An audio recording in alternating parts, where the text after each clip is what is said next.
Some choices we make define us for the rest of our lives. For Ever Rook, that choice came on a frozen morning when she found a broken young woman left for dead in a shallow grave. Ever is 62 years old and lives alone in the Wyoming mountains. She left town 20 years ago and never looked back. The woman she finds can't move her legs and won't say her name. Someone beat her badly and buried her to die. Ever brings her home and starts asking questions nobody wants to answer. The truth about who this woman is will force Ever to face the past she's been running from. What she discovers will change everything she thought she knew. Before we jump back in, tell us where you're tuning in from. And if this story touches you, make sure you're subscribed, because tomorrow I've saved something extra special for you. The wind came down from the northern peaks like it had business to settle. Ever Rook stood on her porch that February morning, coffee steaming in her chapped hands, watching the tree line where the first light touched the snow. She'd lived in these mountains long enough to read the weather in the way the pines bent, to know when a storm was coming by the smell of the air. 20 years she'd been here. 20 years since she'd turned her back on Coldwater and everyone in it. Her farmhouse sat at the end of a logging road that most people had forgotten existed. It was a two-room structure with a loft, built by her father in the 60s, when the Rook family still meant something in these parts. The wood had grayed with age, but the bones were solid. She'd reinforced the roof herself, replaced the windows, kept the stove running through winters that could kill you if you weren't careful. The place suited her. It asked nothing and gave what she needed, which was distance from the world below. Ever was 62, though she felt older some days and younger on others.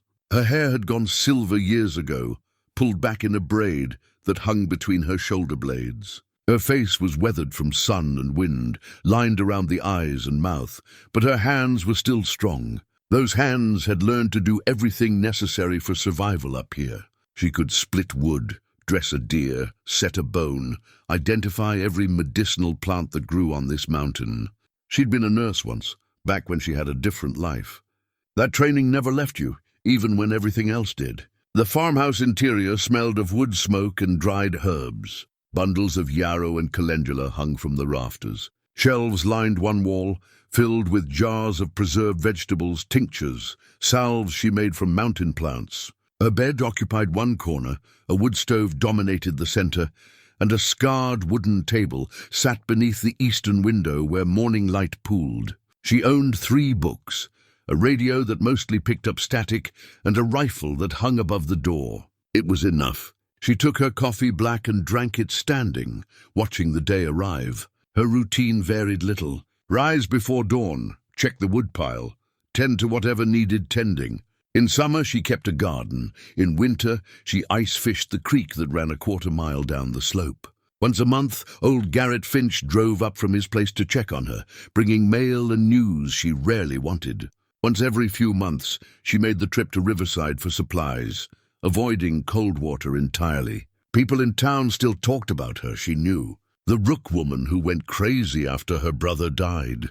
The one who walked away from everything and everyone. Let them talk. She'd stopped caring what people thought the day they ruled Lucas's death a suicide and closed the case without asking the questions that mattered. Lucas, even after 20 years. His name caught in her throat like a fishhook. Her younger brother, brilliant and stubborn and too honest for his own good. He'd worked for Coldwater Development doing their books until he'd noticed money disappearing. When he'd started asking questions, they'd accused him of theft. 3 weeks later, they'd found his truck at the bottom of Crimson Gorge. Suicide, the sheriff had said. Ever had known better, but nobody would listen to a grieving sister with no proof. So she'd left, packed her truck, drove up the mountain to the old family property and stayed. The coffee had gone lukewarm in her hands. She dumped it in the snow and went inside to dress for the day. Wool layers, heavy boots, a canvas coat that had belonged to her father. She was planning to check her trapline, maybe cut some deadfall if the snow wasn't too deep. Simple tasks that required her hands and not her thoughts. She was half a mile from the house, walking the old fence line that marked where her property ended and the abandoned Thornton farm began, when she saw the ravens. A dozen of them, circling and diving over something in the distance. Ravens meant carrion. She altered her course, moving through knee-deep snow toward the commotion. The Thornton place had been empty for 15 years. The house had collapsed under a heavy snow one winter, and nobody had bothered to rebuild. What remained was foundation stones, and a barn leaning so far it seemed held up by habit alone. The land had gone wild again, returning to mountain scrub and scattered pines. Ever approached the ravens carefully, her breath clouding in the cold air. They rose as she neared, protesting with harsh cries, but didn't go far. Whatever they'd found, they weren't ready to abandon it. Then she saw the trench. It was shallow, maybe 2 feet deep, dug into the frozen ground near where the Thornton barn cast its morning shadow. Someone had tried to cover it with branches and snow, but the wind had blown the covering aside. And in that trench, half frozen and barely breathing, was a young woman. Ever's training kicked in before her shock could catch up. She dropped to her knees beside the trench, pushing snow away with her bare hands. The woman was on her side, curled into herself, wearing clothes too thin for this weather. Her face was a mass of bruises, her lips blue with cold. Blood had frozen in her dark hair. "Hey," Ever said, her voice sharp and clear. "Can you hear me?" No response. Ever pressed 2 fingers to the woman's throat, searching for a pulse. It was there, faint and irregular, but present.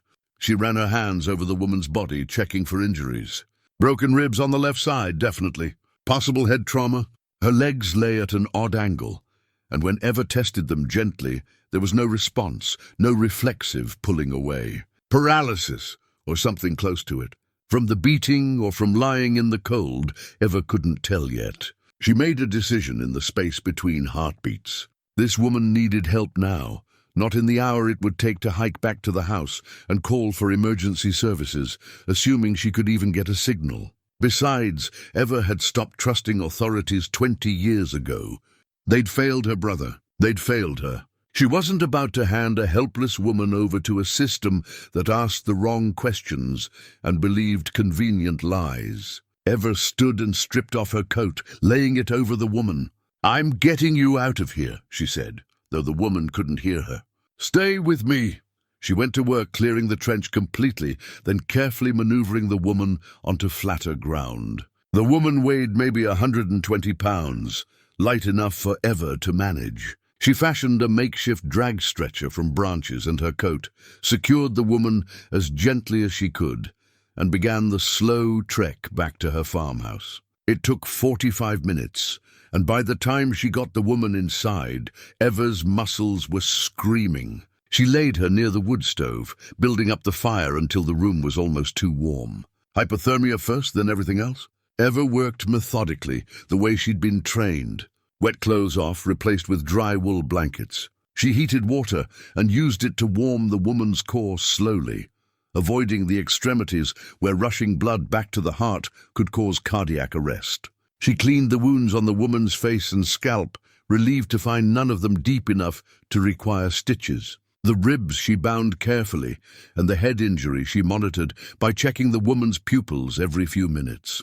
The legs were the mystery. No obvious breaks, no dislocations, but no response to touch either. Spinal injury maybe, or severe trauma to the nerves. It would take time to know. 2 hours passed before the woman's color improved, before her breathing steadied into something close to normal. Ever sat back on her heels, exhausted. The woman was young, maybe 30, with delicate features beneath the bruising. Someone had beaten her methodically, precisely. This wasn't random violence. This was intentional. And someone had left her to die. Ever looked at the woman's still face and felt something she hadn't felt in years, a sense of purpose beyond mere survival. This woman needed protecting. She needed someone to care whether she lived or died. For whatever reason, that someone was now Ever. Outside, the wind picked up, rattling the windows. Ever added more wood to the fire and settled into her chair, her eyes never leaving her unexpected guest. She'd have questions when the woman woke up. She'd have decisions to make. But for now, in this moment, she'd done what needed doing. She'd saved a life, and in doing so, She'd set something in motion that would upend everything she thought she'd left behind. The woman didn't wake for another day and a half. Ever kept vigil through the first night, dozing in her chair when exhaustion won, snapping awake at every shift in the woman's breathing. By dawn of the second day, Ever knew her patient would survive. The color had returned to her face, her pulse had strengthened, and though she remained unconscious, it was sleep now rather than the edge of death. Ever used the time to examine everything she'd taken from the trench. The woman's clothes had been soaked through and blood-stained, but Ever had bagged them anyway. Jeans, a cotton shirt, a thin jacket, nothing appropriate for mountain weather in February. The boots were worn but good quality. No wallet, no identification, nothing in the pockets except lint and a wadded tissue. But in the woman's right hand, clenched so tightly Ever had to pry the frozen fingers open, had been a locket. Silver, tarnished with age, engraved with scrollwork and the initials LR.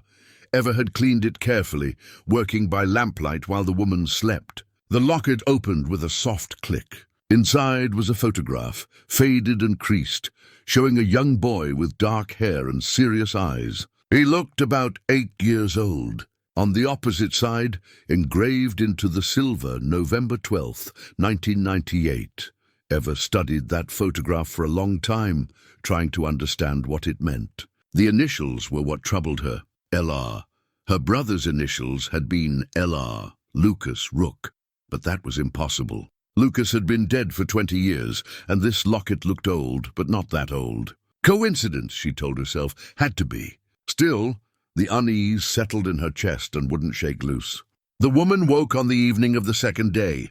Ever was preparing soup when she heard the sound, a sharp intake of breath, almost a gasp. She turned to find the woman's eyes open, dark and wild with fear. "You're safe," Ever said, keeping her voice calm and level. "You're in my home. I found you 2 days ago. You were hurt badly." The woman's eyes darted around the room, taking in the rough walls, the wood stove, the isolation of it all. Her breathing quickened, panic rising. "Easy," Ever said, moving closer but not crowding. "I'm a nurse. I've been taking care of you. Can you tell me your name?" The woman's mouth opened, but no sound came out. She tried again and this time managed a whisper. "Where?" "Wyoming. Northern mountains, about 20 miles from Coldwater. Do you remember how you got here?" The woman closed her eyes, and Ever saw her struggling with memory or pain or both. When she opened them again, tears had gathered at the corners. "My legs," she whispered. "I can't feel my legs." "I know," Ever said gently. "You have some nerve damage, likely from the trauma or the cold. It may be temporary. We'll work on it." "How long?" 2 days since I found you. You were in bad shape, beaten, left in a trench on the old Thornton property. Do you remember who did this to you?" The woman's face went blank, a deliberate shuddering that Ever recognized. She knew something, but wasn't ready to share it.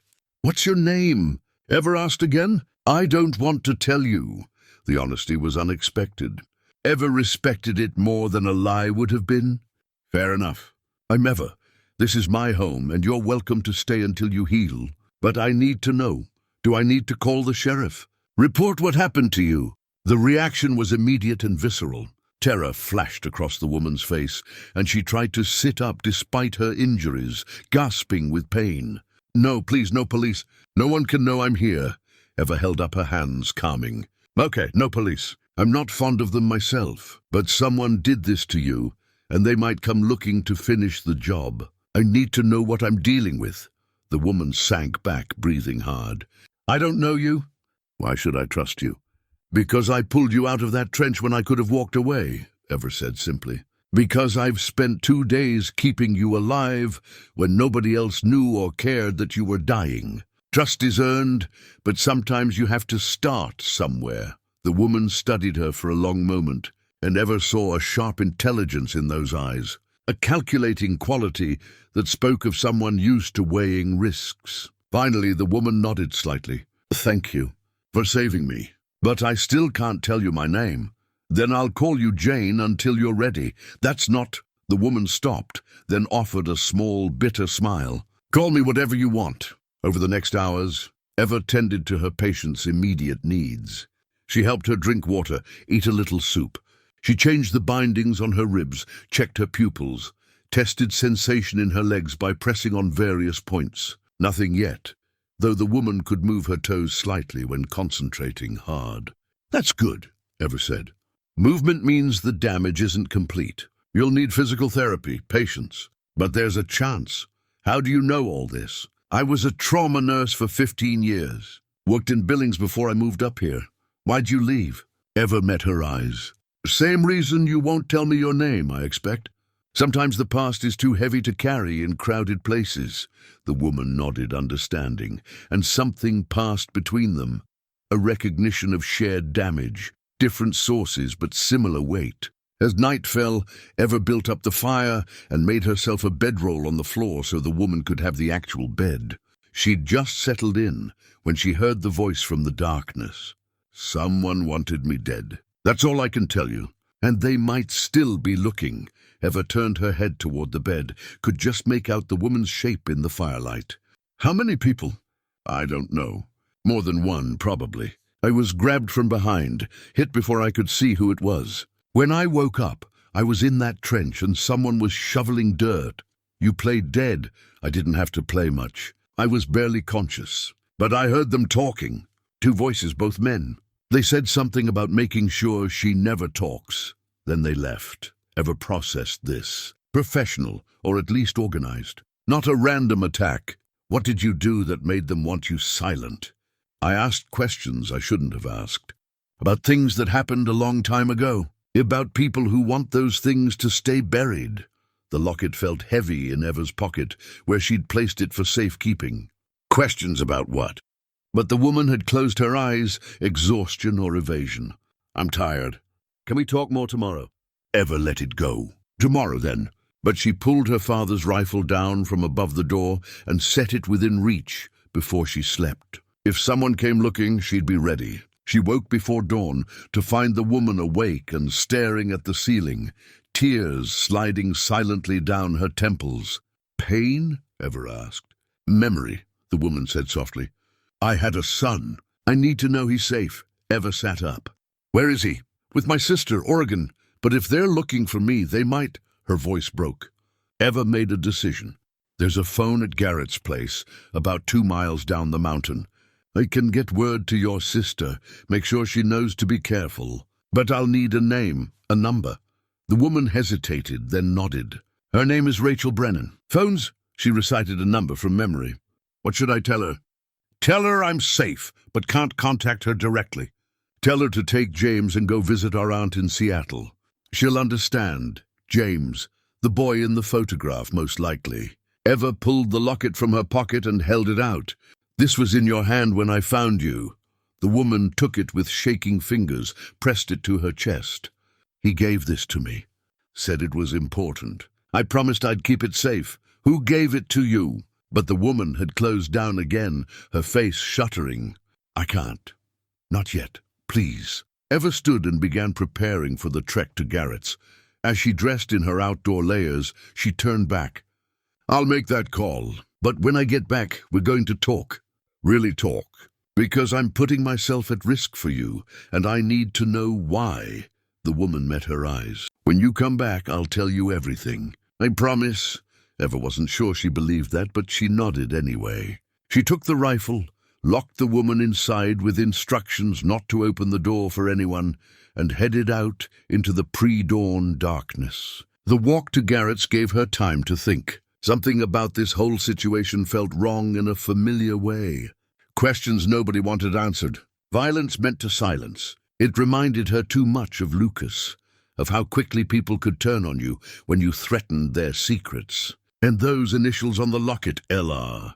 She pushed the thought away. Coincidence had to be. But by the time she reached Garrett's small cabin and knocked on his door, Ever's instincts were screaming that nothing about this was coincidence at all. Garrett Finch opened his door with the suspicious squint of a man used to being alone. He was 74, bent with arthritis, but still sharp-eyed, his face weathered to the texture of old leather. He'd been Ever's only regular contact with the world below for the past 2 decades, and she'd never quite decided if she trusted him or simply tolerated him out of necessity. "Ever," he said, surprise evident in his voice. "Awful early for a social call." "Need to use your phone," she said. "Emergency."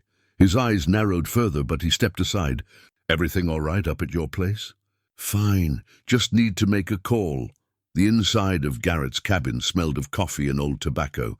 He gestured to the phone mounted on the wall, an ancient rotary model that was somehow still functional. Ever picked up the receiver, heard the dial tone, and punched in the number the woman had given her. It rang 4 times before a groggy voice answered.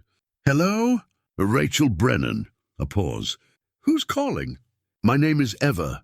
Your sister asked me to contact you. She's safe, but she can't call herself. She said to tell you to take James and visit your aunt in Seattle. She said you'd understand." The silence that followed was heavy with shock and relief and fear all tangled together. "Oh God, is she hurt?"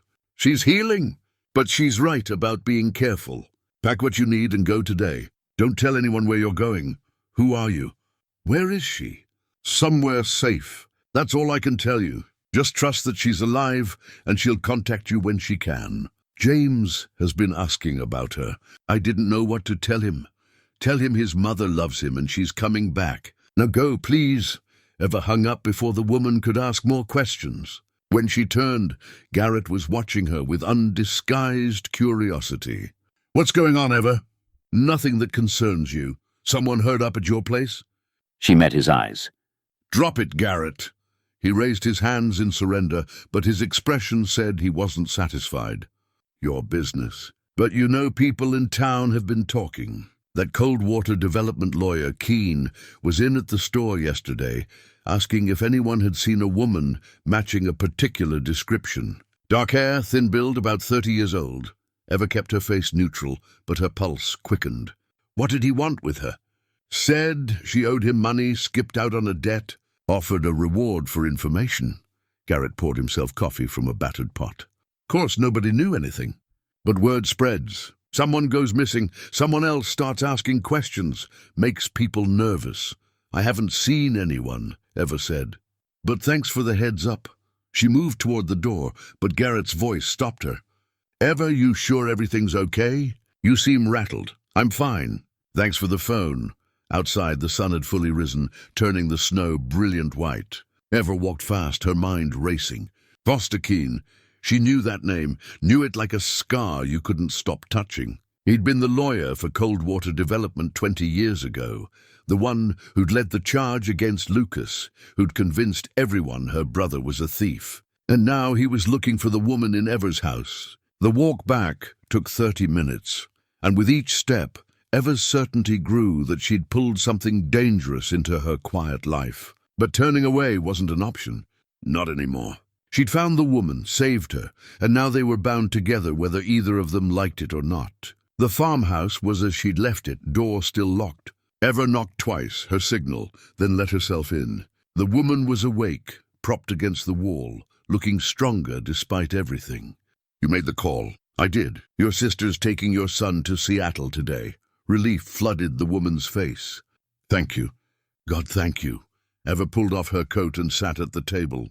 "Now you talk, all of it. Foster Keene is in town looking for you. He's telling people you owe him money, but we both know that's a lie.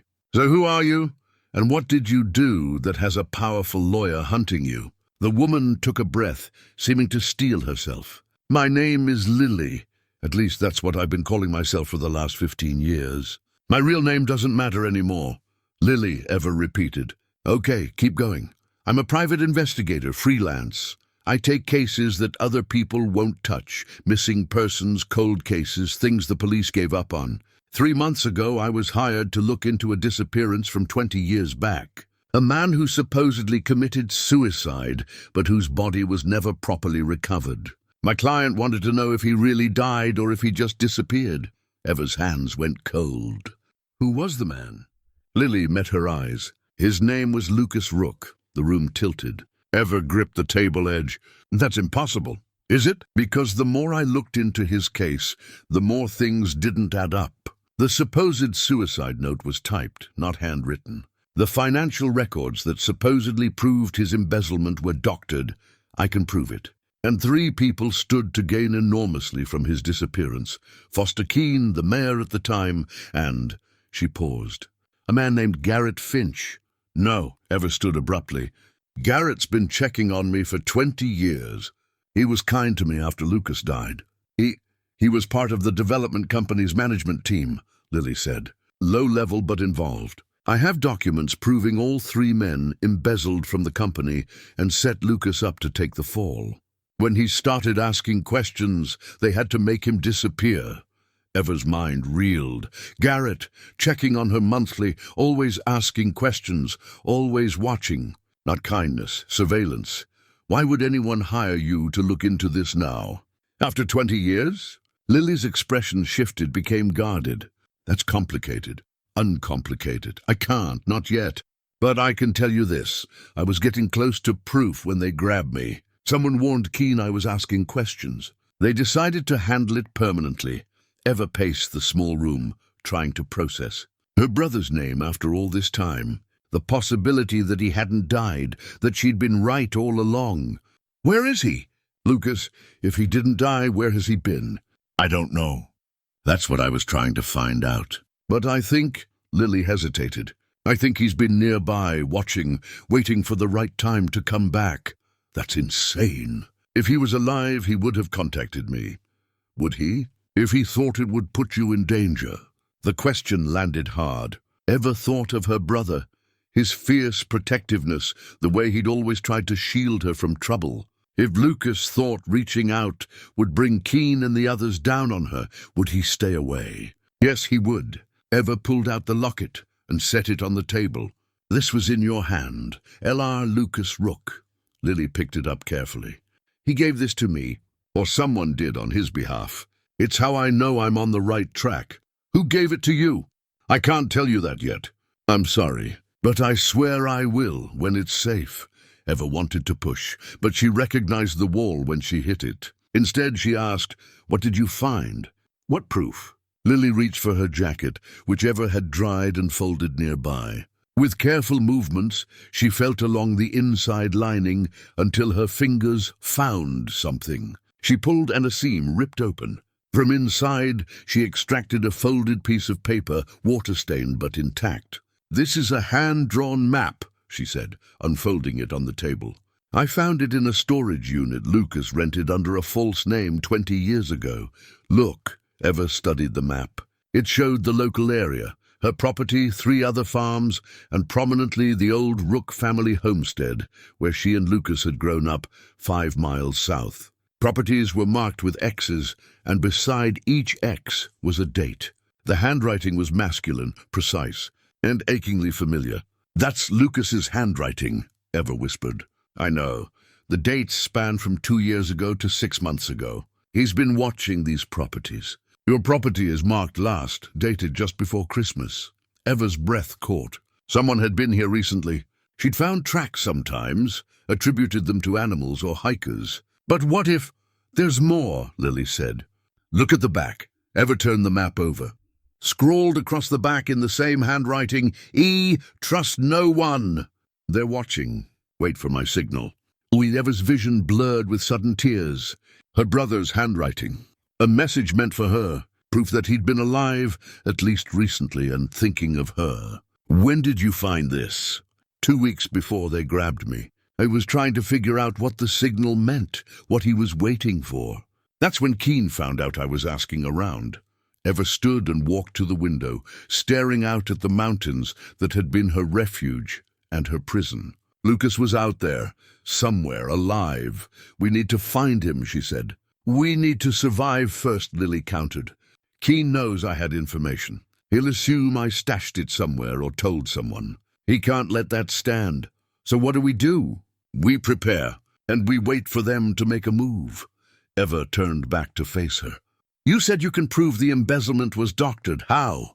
"I have a flash drive, hidden, with all my research, all the documents. But it's not here." "Where?" Lily smiled faintly. "Somewhere safe. If we survive the next few days, I'll take you to it." Ever nodded slowly. She moved to the window one more time and scanned the tree line, the approach to her property. Nothing moved but wind through branches, but she couldn't shake the feeling that somewhere out there, someone was watching back. 3 days passed in careful routine. Ever tended to Lily's injuries, watching as the swelling in her face faded to yellow-green bruises, as her breathing became easier with the broken ribs beginning to heal. The legs remained the biggest concern. Lily could feel sensation now, could wiggle her toes and flex her ankles, but standing was still impossible. Ever fashioned a walker from branches and rope, helped Lily practice bearing weight for a few seconds at a time. "It's coming back," Ever said on the 3rd afternoon, watching Lily grip the walker with white knuckles. "The nerves are waking up." "That's good." "Doesn't feel good," Lily gasped, sweat beading on her forehead from the effort of standing. "It will, give it time." Between exercises, Ever pressed for details, Lily remained guarded about her client, the person who'd hired her to investigate Lucas, but she shared everything else. The storage unit rental she'd traced to a false name. The bank records she'd accessed through less than legal means. The pattern of money moving through Coldwater Development's accounts 20 years ago, disappearing into personal accounts belonging to Keene, Finch, and then Mayor Victor Henshaw. "Henshaw's still mayor," Ever said. "Still running Coldwater like his personal kingdom. That doesn't surprise me. Men like that don't give up power easily."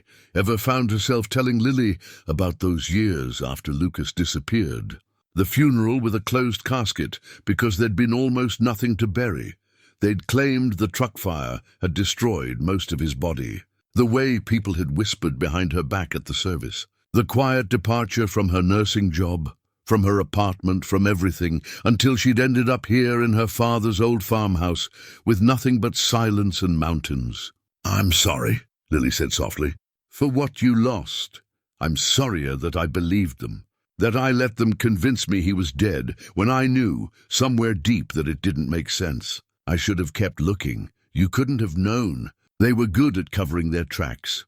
On the 4th morning, Ever went to her root cellar to bring up preserved vegetables for stew. The cellar was a dugout space beneath the house, accessed by an exterior door set into the ground. She lifted the heavy wooden door and descended the earthen steps, breathing in the cool, damp smell of storage. She was reaching for a jar of carrots when something made her stop. Call it instinct or paranoia, but Ever had learned to listen to that inner voice. She turned slowly, examining the space, there, in the soft dirt floor near the back wall. A footprint, not hers. Too large, the tread pattern wrong. Someone had been down here. Ever climbed out quickly, pulse hammering. She circled the farmhouse, reading the snow like a book. Their faint impressions leading from the tree line to the cellar door and back. Someone had come while she'd been inside with Lily, probably during the night when they wouldn't be heard, watching, just like Lily had said. Ever went inside, trying to keep her expression neutral. Lily was by the wood stove, practicing standing on her own, using the walker for balance. "We have a problem," Ever said quietly. Lily looked up sharply. "What kind?" "Someone's been here." "They went into my root cellar." Lily's face paled. "When?" "Can't tell exactly. Within the last few days. The tracks are faint but not gone completely. They're watching us, waiting to see what we do." Ever moved to the window, scanning the tree line again. Nothing visible, but that meant nothing. Why wait? Why not just come in? "Because they don't know what I told you, or where my evidence is hidden. If they grab us now, they might never find it. Better to wait, see if we lead them to it." "So we're bait." "We're bait," Lily confirmed. Ever thought for a moment, then made a decision. "Then we give them something to follow. Tomorrow I'm making a trip to Riverside. To the bank. You told me you have a safety deposit box there. That's where your flash drive is, isn't it?" Lily hesitated, then nodded. "How did you know?" "Because it's what I would do. Somewhere public, recorded, harder for them to access without leaving a trail." Ever pulled on her coat. "I'm going to Garrett's. I'll tell him I'm making a supply run to Riverside tomorrow. Ask if he needs anything. Word will get back to Keene. That's dangerous. Everything's dangerous now. At least this way, we're in control of when and where. I'm going with you. You can barely walk." I can manage. And you might need backup. Ever started to argue, then stopped. Lily was right. Whatever happened next, they were stronger together than apart. Fine, but we leave at dawn, and you do exactly what I say. She made the walk to Garrett's in afternoon light, her mind working through possibilities. When she knocked, Garrett took longer than usual to answer, and when he did, his expression was oddly guarded. Ever, twice in 1 week, people will talk. Making a supply run to Riverside tomorrow. Wondered if you needed anything? His eyes narrowed. Anything special you're going for? Just the usual. Maybe stop by the bank, check on my account. Something flickered in his face, too quick to read, but definitely there. Bank, huh? Haven't been to town in a while myself. Maybe I'll ride along, keep you company. That's not necessary. It's no trouble. I could use the outing. Ever's skin prickled. He was too eager, too insistent. This was confirmation. Garrett was involved, and he'd just shown his hand. Suit yourself. We leave at 7. We? Got company? Old friend visiting from out of state. Garrett's expression went carefully blank. That right? Didn't know you kept in touch with folks? We all have our secrets, Garrett. She left before he could press further. On the walk back, Ever spotted a bird perched in a distant pine, except it didn't move like a bird. As she watched, it shifted, and sunlight glinted off something metal. Binoculars. They were being watched right now. Back at the farmhouse, Ever relayed everything to Lily. Garrett wants to come with us tomorrow, which means it's definitely a trap. Then we don't go. No, we go. But we go prepared, and we make a stop they won't expect first. Where? Ever pulled out the map Lily had found, the one with Lucas's handwriting. She pointed to a location marked with an X, about halfway between her property and Riverside. Here, the old Rook homestead. Lucas marked it on this map. If he's been watching, if he's waiting for a signal, maybe us walking into danger is that signal. You think he'll show up? I think if my brother's alive and he sees me in trouble, he won't be able to stay hidden. It's a risk, but it's the only way to draw him out and deal with Keen's people at the same time. Lily nodded slowly. Okay, we'll need weapons. I have the rifle and a shotgun, plus some things Lucas taught me about mountain survival that might come in handy. They spent the evening preparing. Ever packed a bag with supplies, rope, a knife, matches, first aid materials. She loaded both guns, checked the ammunition twice. Lily practiced with the walker, pushing herself to move faster, to put more weight on her legs. As darkness fell, Ever sat at her table and did something she hadn't done in 20 years. She wrote a letter to her brother. Lucas, if you're reading this, it means something happened to me. But it also means I finally learned the truth. You're alive. You've been watching over me. I don't know why you stayed away so long, but I understand you were trying to keep me safe. Now I'm asking you to stop hiding. The people who framed you are still out there, still dangerous. But we have proof. We can end this. Come find me, little brother. It's time to come home. As she folded the letter and put it in her coat pocket. Tomorrow, one way or another, things would come to a head. Lily was settled in the bed, but neither of them would sleep much. Ever sat in her chair, rifle across her lap, watching the darkness outside her window. Ever? Lily's voice came quiet from the bed. Yeah? Thank you for everything. I know you didn't have to do any of this. Sure I did. You came here looking for answers about my brother. That makes us family now, whether we like it or not. A pause, then. I need to tell you something. About who hired me. Ever turned her head. I'm listening. It was Lucas.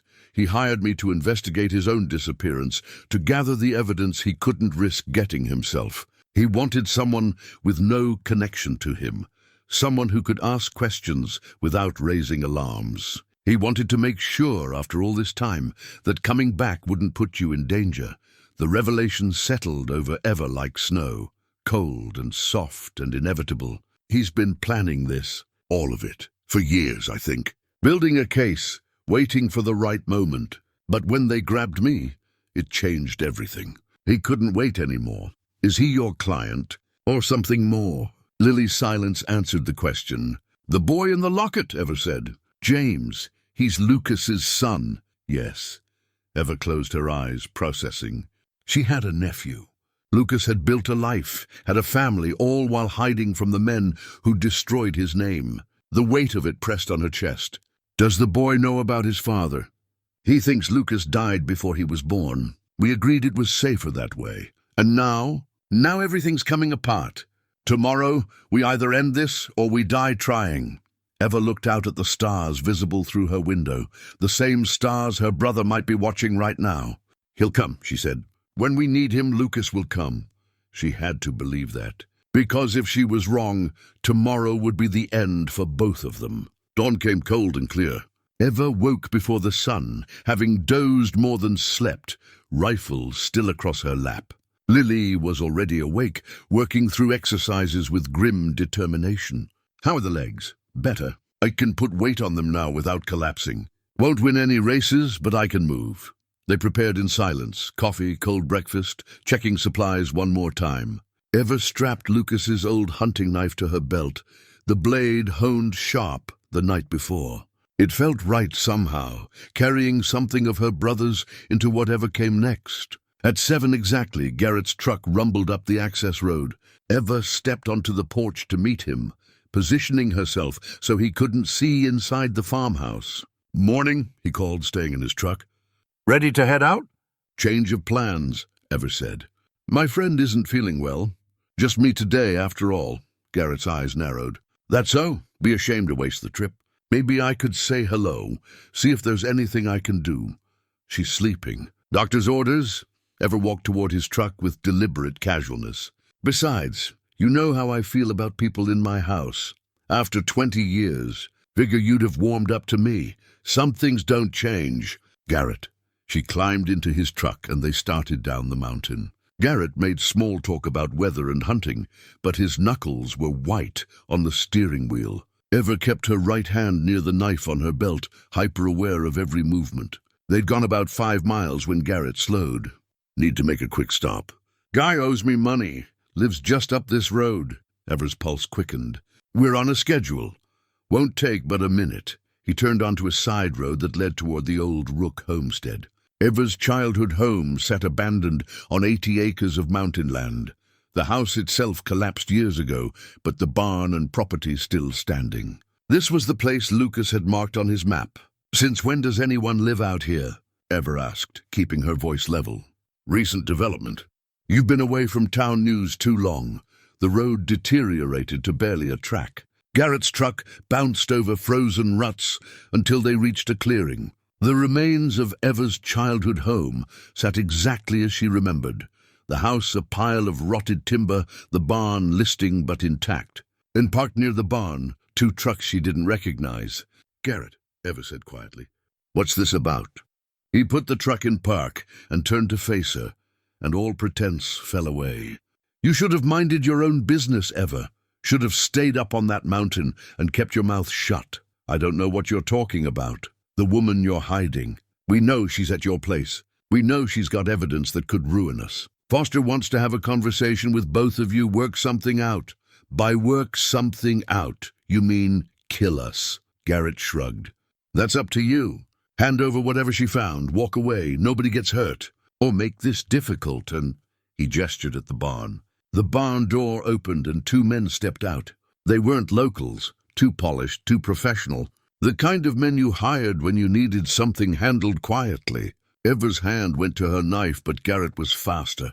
He pulled a revolver from beneath his seat. Don't do anything stupid. Get out, slowly. She complied, mind racing. This was the trap, just as expected. But where was Lily? Had she made it out of the farmhouse after Eva left? Foster Keene emerged from the barn last. He'd aged in 20 years, his hair white now, his face harder, but Eva would have known him anywhere. This was the man who'd stood at Lucas's funeral and offered hollow condolences while knowing full well what he'd done. Ever Rook, Keene said, his voice smooth as oil. It's been a long time. Not long enough. I always respected your loyalty to your brother. Misguided but admirable. You really thought he was innocent, didn't you? He was innocent. You framed him, Keene smiled. Can't frame someone for something they actually did.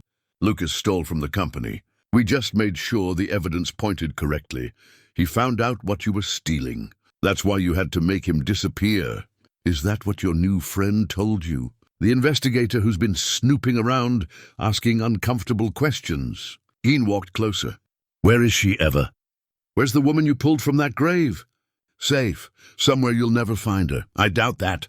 My associates are very good at their job. He gestured, and one of the men pulled out a phone, showed Keen the screen. In fact, they're heading to your farmhouse right now. Shouldn't take long to search the place. Ever's stomach dropped, but she kept her face neutral. Even if you find her, you think killing us will end this? She's already shared everything she found. People know. Who? The retired sheriff who's been living off our generosity for the past decade. Dale Pritchard won't say a word. Nobody in Coldwater will. They all know which side their bread is buttered on. You can't keep secrets forever. We've done fine for 20 years. Keen's expression hardened. Now here's how this goes. You're going to tell me where she hid the evidence. Then you're going to call her and convince her to turn herself over. You do that, I'll let you walk away. You don't, and what happened to Lucas will seem merciful by comparison. You didn't kill Lucas, Ever said, certainty flooding through her. He got away from you. That's why you've been so paranoid all these years. Keen's jaw tightened. Confirmation.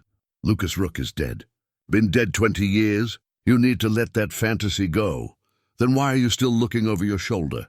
Before Keen could respond, a sound echoed across the clearing, a sharp crack of gunfire from the direction of Ever's farmhouse. Everyone froze. Keen grabbed his phone, called someone.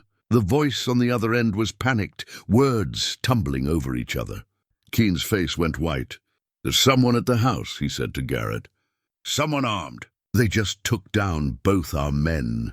Ever felt a surge of fierce hope. Lily, or... Another possibility struck her, almost too impossible to believe. Keen grabbed Ever's arm roughly. Who else knows about this? Who else is involved? I told you, Ever said, unable to keep the edge of triumph from her voice. This doesn't end with us. You should have stayed buried 20 years ago when you had the chance. Keen's phone rang again. He answered, listened, then went very still. He looked at Garrett. The woman's not at the farmhouse. And whoever's there wants to talk to me. Says he has a message from Lucas Rook. The silence that followed was profound. Garrett's hands trembled on his gun. Keen looked like he'd seen a ghost. Impossible, Garrett whispered. Put me on speaker, came a voice from the phone, faint but audible. Keen hesitated, then complied. The voice that came through was older, rougher, but Ever would have known it anywhere. It was the voice from her childhood, from every memory she'd treasured and every nightmare she'd survived. Foster, Garrett, it's been a while. Lucas, her brother, alive. You're dead, Keen said, but his voice shook. Not quite. Just careful. But I'm done being careful. I'm done hiding. 20 years I've waited, and now I have everything I need to destroy you. Financial records, testimony, evidence of 2 murders you committed to cover your tracks. It's over. If you had that, you would have used it already, Keen said, but he sounded desperate. I was waiting for the right moment. For someone I could trust to help me finish this. My sister found that someone for me. And now we're all going to have a conversation about what happens next. Garrett swung his gun toward Ever. Tell him to back off, or I put a bullet in you right now. Go ahead, Ever said calmly. You think that'll stop him? You don't know Lucas like I do. Hurt me, and he'll make sure you suffer. Lucas's voice came through the phone, cold and hard. Garrett, you have 3 seconds to lower that weapon. You're bluffing. 2. A gunshot cracked from the tree line, and the window of Garrett's truck exploded. Everyone dove for cover. That was your truck, Lucas's voice said. Next one's your knee. What's it going to be? Garrett's gun wavered, then lowered. He looked at Keen, who was pressed against the barn wall, fury and fear warring on his face. This isn't over, Keen said into the phone. You're right, Lucas replied. It's not. Because tomorrow morning, every piece of evidence I've collected is going to the state attorney general, the FBI, and every news outlet in Montana. Your names will be destroyed. Your freedom will end. Unless what? Unless you turn yourselves in tonight. Confess everything. Maybe then I'll consider keeping some of the details quiet. Details about who you hired to kill me, who helped you cover it up. Details that might implicate people you care about protecting. Silence stretched across the clearing. You have until midnight, Lucas said. After that, the world learns what kind of men you really are. The call ended. Keen stared at the phone, then at Ever. This is your doing. You brought this down on us? No, Ever said. You did this yourselves 20 years ago. I just helped bring it to light. One of Keen's hired men stepped forward. We've been paid to do a job. You want us to finish it? Keen looked at the tree line where the shot had come from, at Ever standing defiant in front of him, at the ruins of the home where the Rook family had once been happy. Some calculation happened behind his eyes. No, he said finally. We're leaving, now. Boss, now, before he picks us all off one by one. They retreated to the trucks, engines starting, tires throwing snow.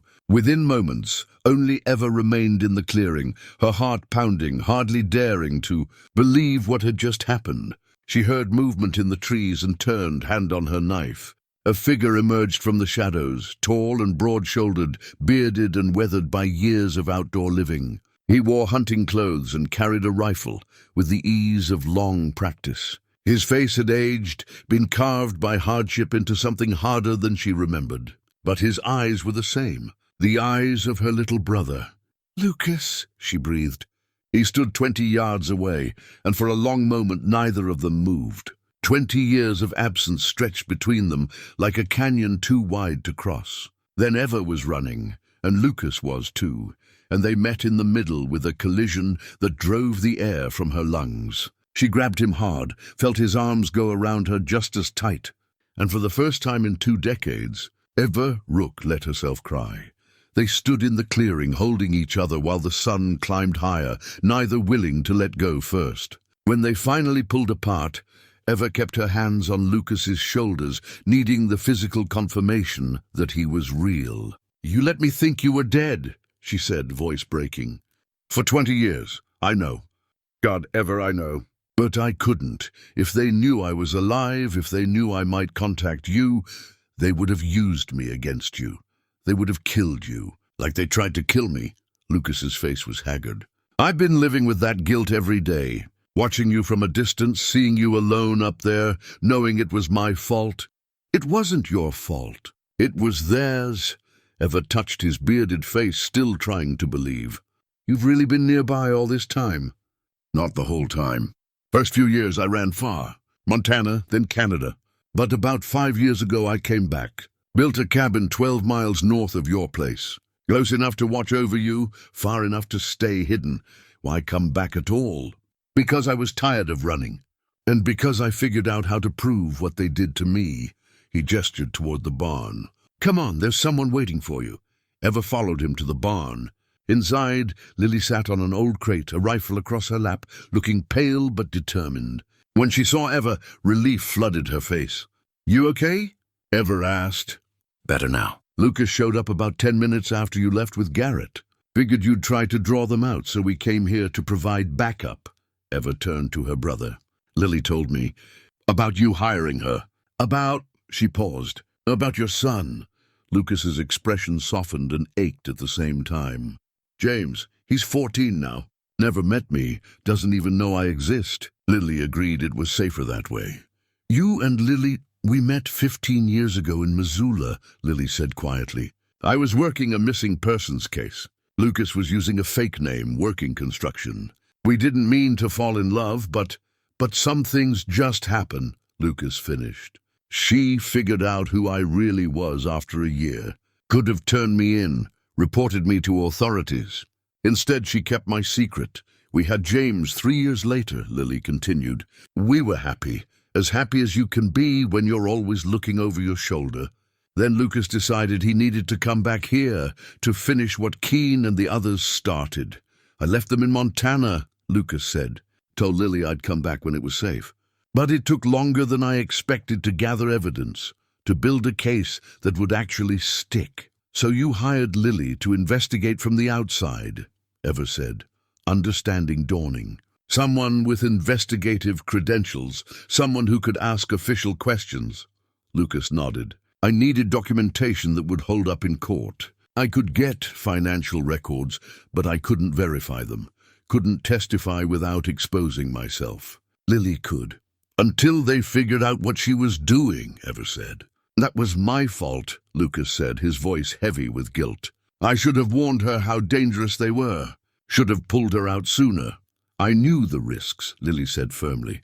I chose to keep digging. Ever looked between them. Her brother and the woman he loved, both worn down by years of secrets and fear. What now? Keen's not going to turn himself in. He'll run or he'll fight. Let him try, Lucas said. I've been preparing for this for 5 years. I have copies of everything stored in 3 different locations. Bank records, emails, photos of meetings between Keen and the people he hired to sabotage my truck that night. Testimony from a man who helped stage my death and has been living with the guilt ever since. Who? Dale Pritchard, the former sheriff. He didn't know what he was helping with at the time. Keen told him it was a witness protection situation. By the time Dale realized the truth, it was too late. He's been living with that knowledge, collecting evidence of his own, waiting for a chance to make it right. Ever felt a surge of hope. Dale will testify? He's meeting us in Riverside tonight. He's bringing the state attorney general and 2 FBI agents who've been investigating corruption in this county for the past year. Everything comes together tonight, and if Keen runs, he won't get far. I've been tracking his movements for months. I know where his money is hidden, where he's bought property under false names. He's got nowhere to go that I haven't already mapped. The determination in Lucas's voice was absolute. This was a man who'd spent 20 years planning his return, who'd sacrificed everything, his name, his family, his life, to see justice done. There's something you need to see, Lucas said. He pulled a lockbox from behind a hay bale, opened it with a key from around his neck. Inside were files, flash drives, photographs, and at the bottom a small wooden box. He opened that box and handed it to Ever. Inside was a journal, their father's journal. Ever recognized the handwriting immediately. She flipped through pages, seeing entries from decades ago. Her father's thoughts on raising 2 kids alone after their mother died. Plans for the homestead, worries about money. Then near the end, entries in different ink. Recent entries. I've been writing in it, Lucas said. Documenting everything. What Keen did, what I discovered, what I hoped to achieve. I wanted there to be a record. Something Dad would have wanted, the truth, no matter what it cost. Ever ran her fingers over the pages, seeing her brother's handwriting next to their father's, a continuum of family, of integrity, of refusing to let lies stand. He'd be proud of you, she said, of both of us, for not giving up. I hope so. God, I hope so. Lucas took a shaky breath. Ever, I need you to know, everything I did, staying away, letting you think I was dead, it killed me, every day. But I couldn't risk your life. You're all I have left of our real family. Not anymore, Ever said. She pulled out her phone.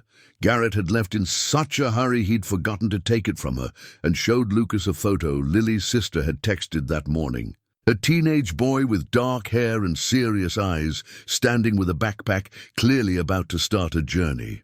James, Ever said. Your son. And my nephew. Lily's sister sent this an hour ago. They're on their way to Seattle, like we told them. But when this is over, Lucas stared at the photo, his eyes filling. When this is over, I'm going to meet my son. Really meet him. Tell him who I am. And he's going to meet his aunt, Ever added, and his father. And we're going to be a family again, a real one this time. Lily wiped at her eyes. He deserves to know his father. I've wanted to tell him for so long. Tonight, Lucas said. After we finish this, after Keen and the others are in custody, tonight we start over. All of us. They spent the next hour going over the plan. Dale Pritchard would meet them at the Riverside County Sheriff's Office at 8 p.m. The State Attorney General and FBI agents would arrive by 9. Lucas would present his evidence. Lily would provide her investigative findings, and Dale would corroborate everything with his own testimony. What about Henshaw? Ever asked. The mayor. He was part of this too. He'll go down with the rest, Lucas said. I have evidence of his involvement going back 25 years. Bribes, kickbacks, election fraud. He's done. And Garrett, Lucas's expression hardened. Garrett's the one who sabotaged my truck.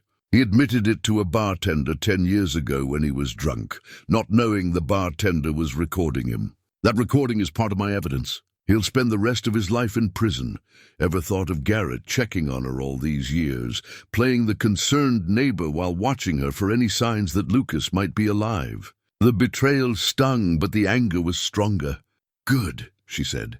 They prepared to leave, gathering the evidence boxes and securing them in Lucas's truck, a battered Ford hidden behind the barn. As they worked, Ever kept glancing at her brother, still hardly believing he was real, was here, was finally coming home.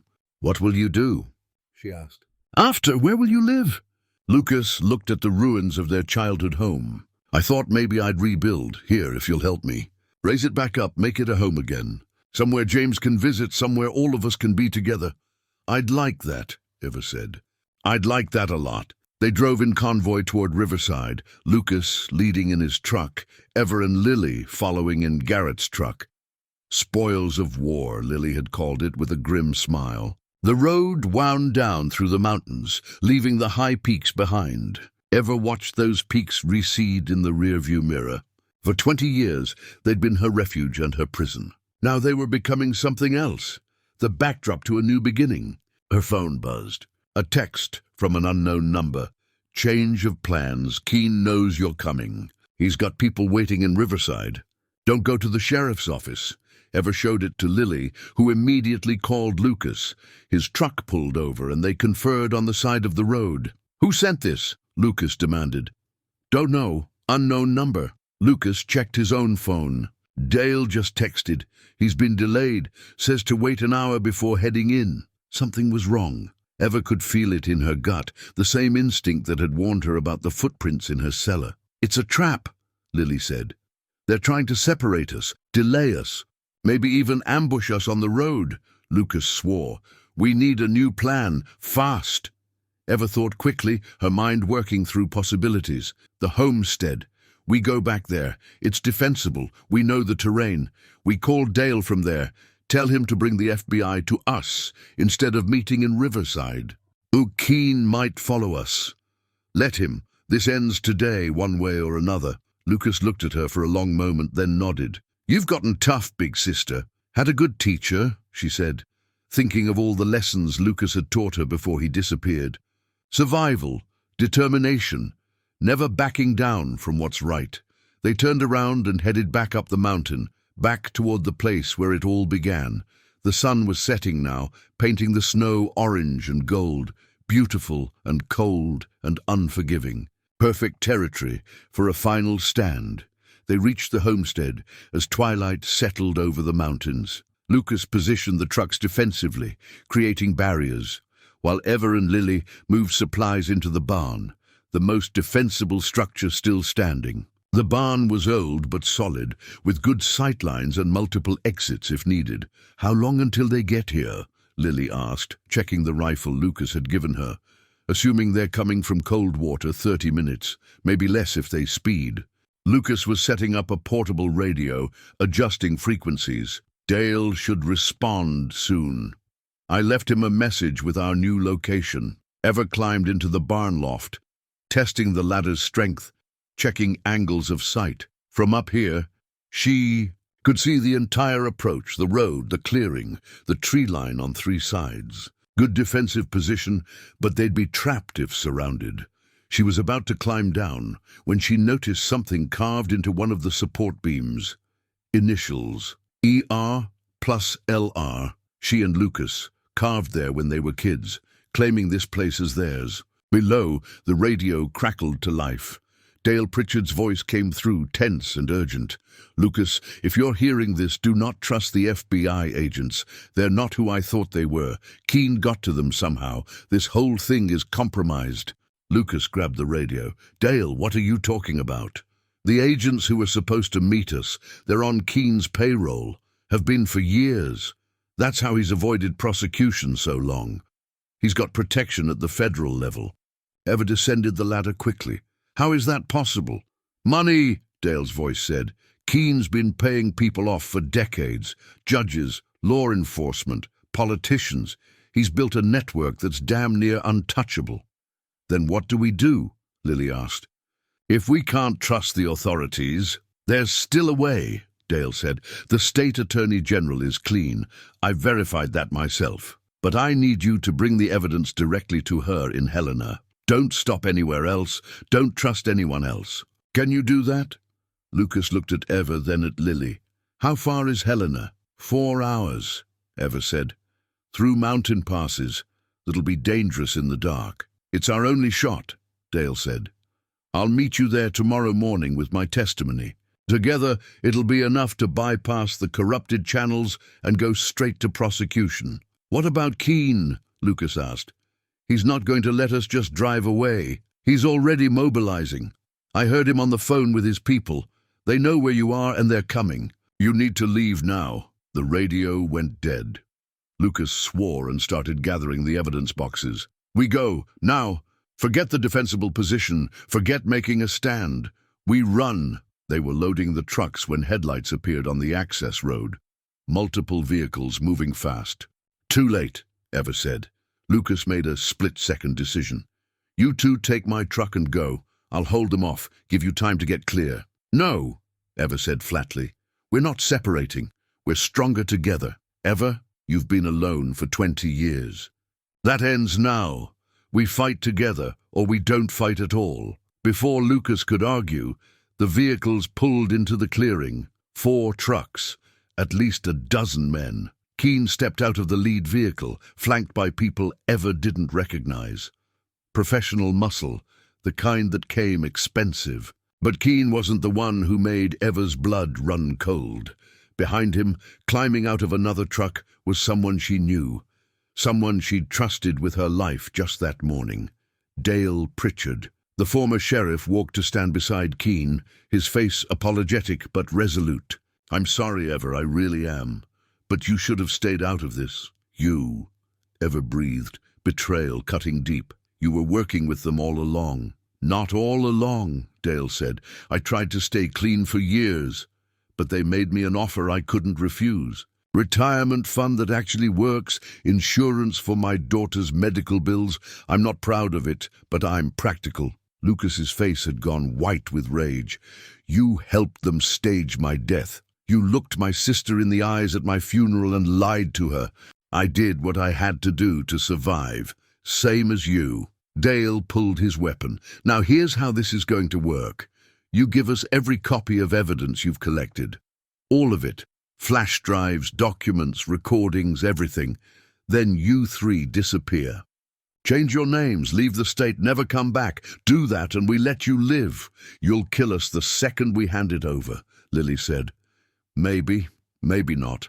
But if you don't hand it over, we definitely kill you. At least this way you've got a chance." Keene stepped forward. "I'm tired of this, Lucas. Tired of looking over my shoulder. Tired of worrying about when you'll show up. Tonight it ends, one way or another." Ever's mind raced through options. They were outgunned and surrounded. Even if they got to the trucks, they'd be shot before they made it 10 feet. Fighting was suicide, but surrender was death too. She was about to say something when movement caught her eye, a figure emerging from the tree line behind Keene's men. Someone moving quietly, deliberately, circling around. Then another figure, and another. Lucas saw them too. His expression shifted from desperation to something like hope. "You're right, Keene," Lucas said, his voice carrying across the clearing. "Tonight it does end, but not the way you think." Keene frowned. "What are you?" The first shot came from the tree line, hitting the ground near one of Keene's men. A warning shot. Everyone spun, guns raised. "Federal agents," a voice called. "Drop your weapons! This area is surrounded!"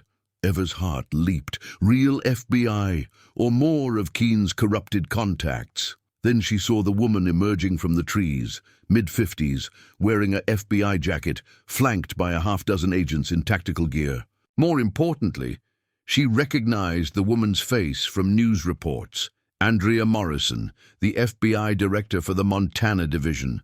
Not someone who could be bought. "What is this?" Keene demanded, his composure cracking. Morrison walked into the clearing with the confidence of someone holding all the cards. Foster Keene, you're under arrest for conspiracy, murder, racketeering, and about 20 other charges. Same for the rest of you." She looked at Dale Pritchard with particular contempt. "Especially you, Sheriff. We've been building this case for months." "How?" Keene's face had gone ashen. Morrison smiled coldly. "Lucas Rook came to us 6 months ago, brought us everything he'd collected over the years. We've been verifying, corroborating, building an airtight case. Tonight was just the final piece, getting you on record, threatening witnesses. Thank you for making our jobs easier." Ever looked at Lucas. "You already went to the FBI?" 3 months ago, Lucas said quietly, "after I saw how close Lily was getting. I knew Keene would escalate, so I went above the local corruption. Found agents I could verify were clean, gave them everything. The radio conversation with Dale was fake," Lucas admitted. "I needed Keene to come here, needed him to make threats we could record. The real Dale is already in custody, has been since this afternoon. What you heard was an agent impersonating him based on recordings." Ever wanted to be angry at being used as bait, but she understood. This was the only way to get Keene to incriminate himself completely. Keene's men were dropping their weapons. Hands up as more FBI agents emerged from cover positions. Keene himself stood frozen, watching his empire collapse in real time. "You can't do this," he said, voice shaking. "I have connections, lawyers, money." "Had," Morrison corrected. "Your assets were frozen an hour ago. Your connections have been arrested. Your lawyers are going to be very busy defending themselves. It's over." As agents moved in to make arrests, Morrison approached Lucas. "Mr. Rook, we'll need your full testimony, and Ms." She turned to Lily. "Lily Brennan," Lily supplied. "Miss Brennan, you did excellent work tracking down those financial records. The Bureau could use someone with your skills." "I'll think about it," Lily said, leaning heavily on her crutch. Morrison's expression softened slightly when she saw Ever. "And you must be Evelyn Rook. Your brother's spoken highly of you, said you're the reason he found the strength to come forward." Ever glanced at Lucas, who shrugged. "It's true. Knowing you were up there, living your life despite what they did to us, it reminded me that we Rooks—" "Don't quit," Morrison handed Ever a card. "You'll all need to give statements, but that can wait until tomorrow. Tonight, get some rest. You've earned it." As the FBI led Keene and his men away in restraints, Ever walked to the edge of the clearing. The homestead looked different now, less like a ruin and more like a foundation, something that could be built on. Lucas joined her. "You're angry about the deception." "A little, but I understand why you did it. I wanted to tell you, but Morrison thought it was safer if you didn't know the plan. Said your reactions needed to be genuine." They were. Ever watched the taillights disappear down the mountain. "It's really over?" "It's really over." Lily limped over to join them. "So what happens now?" Lucas pulled out his phone and scrolled to a number. His finger hovered over the call button. "Now I call my son. Tell him his father's alive. Ask if he wants to meet me." "He will," Lily said softly. "I know he will." Lucas pressed call and raised the phone to his ear. Ever and Lily gave him privacy, walking back to the barn. Inside, Ever sat on the crate where they'd stored supplies and let exhaustion wash over her. "You okay?" Lily asked. "I will be. Just processing. 20 years of believing my brother was dead, and now—" She gestured helplessly. "Now you get him back. You get a family back. So do you. You and Lucas, James, you'll be together now. Really together." Lily smiled, tired but genuine. "It doesn't feel real yet." They sat in comfortable silence until Lucas came back, his eyes red but his smile wide. "He wants to meet us. Rachel's bringing him to Helena tomorrow. We're going to have breakfast together. All of us, Ever repeated, liking the sound of it. They spent the night at the homestead, sleeping in the barn like they were camping, taking turns on watch out of habit more than necessity. In the morning, they'd drive to Helena. They'd give statements, sign paperwork, officially close a chapter that had been hanging open for 20 years. But for now, in the quiet darkness of the barn, surrounded by the ghosts of their past and the promise of their future, the three of them simply existed, survived, began to heal. Ever looked at her brother sleeping nearby, Lily curled against his side. Family, real and present and alive. For the first time in 20 years, Ever Rook felt something she'd forgotten existed: hope. Morning came with crystalline clarity, the kind of sharp mountain light that made everything feel newly created. Ever woke to find Lucas already up, standing outside the barn with a cup of instant coffee, staring at the ruins of their childhood home. She joined him, accepting the second cup he offered. Thinking about rebuilding? Thinking about a lot of things. How different life might have been if I'd just kept my mouth shut 20 years ago. If I'd ignored what Keene was doing, then you wouldn't be you, and they'd still be stealing, still hurting people. Maybe, or maybe someone else would have stopped them eventually. He sipped his coffee. 20 years, Ever. James grew up without a father. You lived alone on that mountain. Lily spent years looking over her shoulder. All because I couldn't let it go. All because Keene was a criminal and a murderer, Ever corrected firmly. You did the right thing. The cost was high, but that doesn't make it wrong. Lily emerged from the barn, moving more easily now, her limp barely noticeable. We should get going. Elena's 4 hours away, and we're supposed to meet James at 10. The drive down from the mountains felt different than the drive up had. Ever sat in the passenger seat of Lucas's truck while he drove, Lily in the back with the evidence boxes secured beside her. They passed through Coldwater just after dawn, the town still sleeping, unaware that its mayor and most powerful businessmen were in federal custody. Think it'll change? Ever asked, gesturing at the town. Without Keene running things? It'll have to, Lucas said. But change takes time. There'll be others who are complicit, others who profited. They won't give up easily. Will you stay, or will you leave again? Lucas was quiet for a long moment. I want to stay. Want to rebuild the homestead, make a life here with Lily and James, but I don't know if that's fair to them. This place has too many ghosts. Ghosts can be laid to rest, Ever said. If you want them to be. They stopped for gas in a small town outside Helena. While Lucas filled the tank, Ever went inside for supplies. At the counter, a television showed morning news. The anchor was reporting on a massive corruption scandal in rural Montana involving federal officials and local business leaders. Keene's face appeared on screen, looking haggard in an orange jumpsuit. Can you believe it? The cashier said, shaking her head. Right under everyone's noses for decades. Ever paid for her items without commenting. Outside, she found Lily stretching her legs, testing her strength. How are they feeling? Better every day. The doctor Morrison brought said it was a miracle I'm walking at all. Another few hours in that trench and the damage would have been permanent. You're stronger than you look. Oh, I had motivation. Lily glanced at Lucas through the window. 15 years I've loved that man. 15 years of stolen moments and fake names and always looking over our shoulders. I'm ready for normal, whatever that looks like. You think James will understand why Lucas stayed away? I don't know. 14 is a hard age, old enough to understand consequences, but young enough to take things personally. He's going to be angry, confused. It'll take time. Time you'll finally have, Ever pointed out.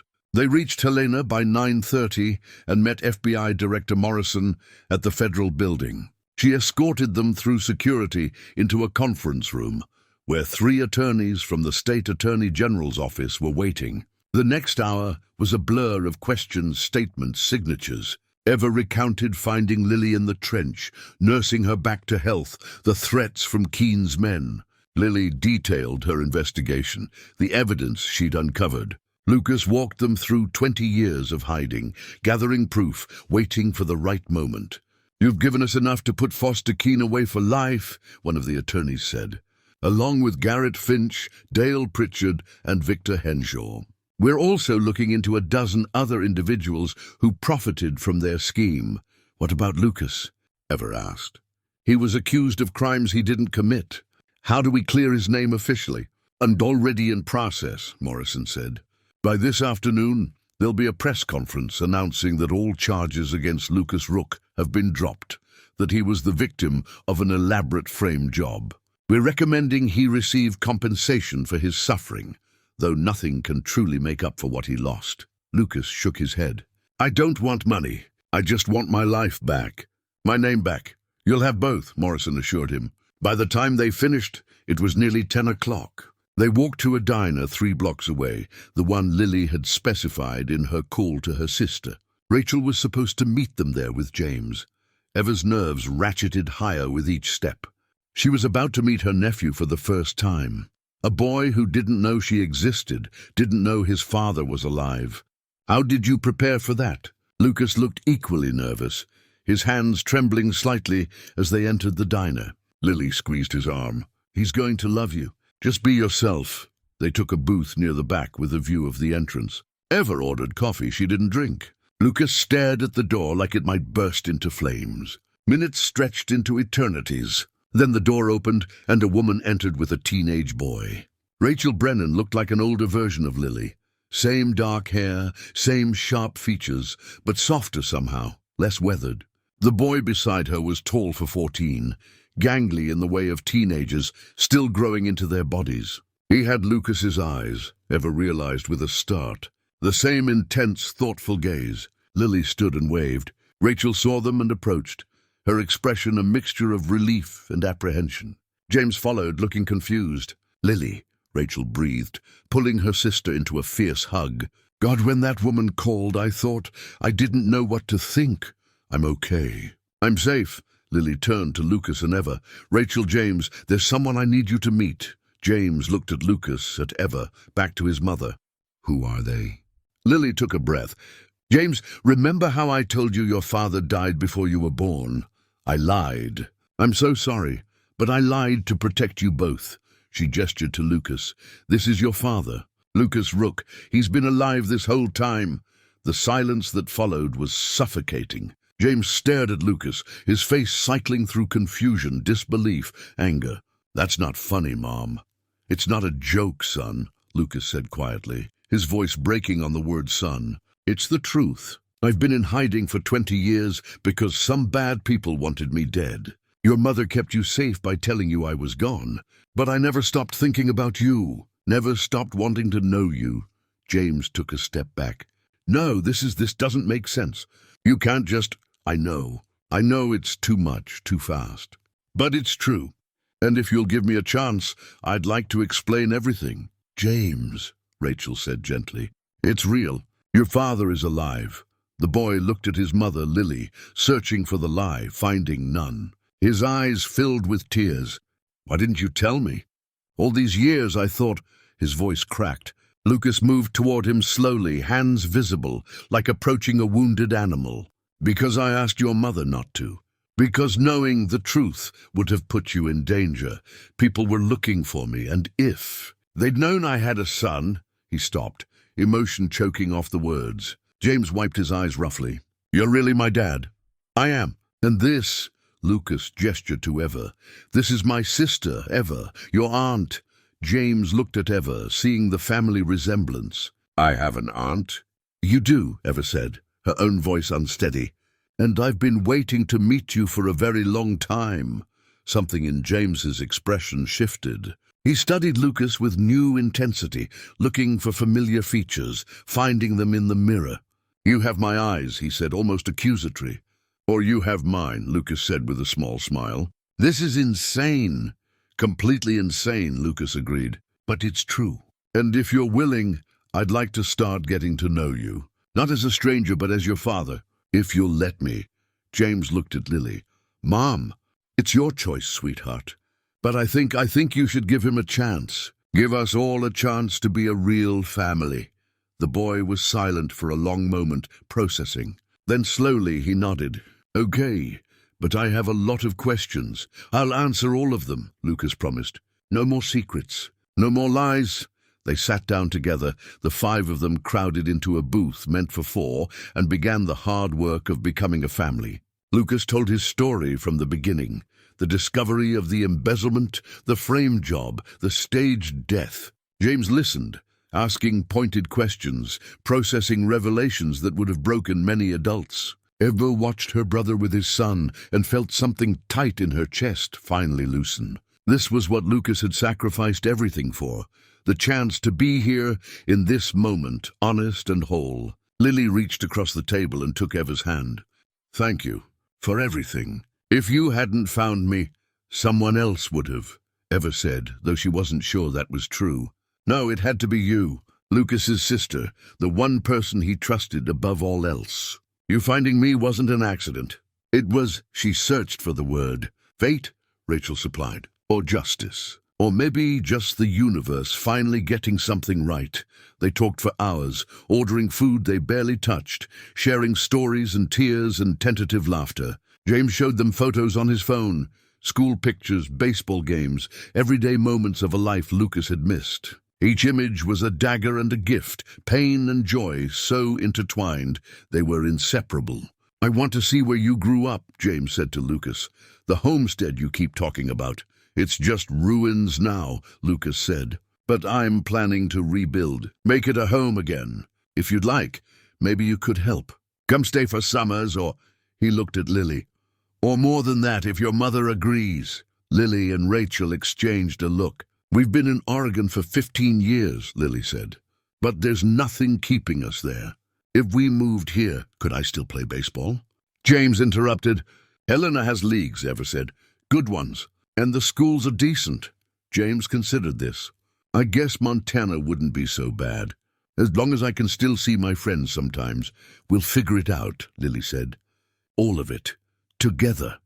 By the time they left the diner, afternoon sun was slanting through the streets. They walked together to where the trucks were parked, moving as a unit now, rather than separate pieces. Morrison called as they reached the vehicles. Lucas answered, listened, then hung up with a grim expression. "Keen's asking for a deal. He's offering to testify against corrupt federal agents in exchange for reduced charges. Will they take it?" Ever asked. Morrison says no. They have enough evidence without his testimony. He's going down for everything. "Good," James said fiercely. Everyone turned to look at him. "What, he tried to kill my dad? He hurt my mom. He should rot." Lucas pulled his son into a hug. Yeah, he should." They spent the night in Helena in adjoining hotel rooms Morrison had arranged. Ever lay awake in the unfamiliar bed, listening to muffled voices through the wall, Lucas and Lily and James talking late into the night, years of distance being bridged one conversation at a time. Tomorrow they'd return to the mountains, to the homestead that would become home again, to the hard work of building something new from the ruins of what was lost. But tonight, lying in the darkness, Ever let herself feel what she'd kept locked away for 20 years. Peace. The journey back to the homestead took most of the following day. They stopped in Coldwater briefly, Lucas's first time back in the town proper in 20 years. News of the arrests had spread, and people stared as they drove through. Some faces showed shock, others shame. A few looked angry, as though Lucas returning from the dead was somehow an imposition. "They'll come around," Ever said. "Or they won't. Either way, we're not living for their approval anymore." At the general store, the owner, an elderly woman named Phyllis, who'd been kind to Ever over the years, approached them tentatively. "Lucas Rook, that really you?" "It's me, Mrs. Hartley. Lord have mercy." She touched his arm like confirming he was solid.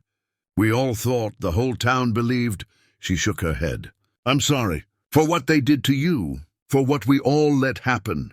It wasn't your fault, wasn't it? We all heard the rumors, saw the inconsistencies. But it was easier to believe the lie than to ask hard questions." She squeezed his arm.